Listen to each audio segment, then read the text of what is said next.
कमलायतलोचन लोकपते विजयी भव वेङ्कटशैलपते सचतुर्मुख षण्मुख पञ्चमुख प्रमुखाखिल दैवतमौलिमणे शरणागत वत्सल सारनिधे परिपालय मां वृषशैलपते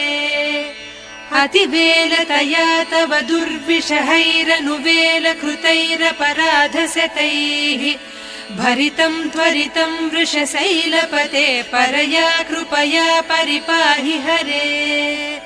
अधिवेङ्कटशैलमुदारमतेर्जनताभिमताधिकदानरतात् परदेवतया गदितान्निगमैः कमलादयितान्न परङ्कलये कलवेणुरवावस गोपवधूसतकोटिवृतात् स्मर कोटिसमात् प्रतिवल्लवि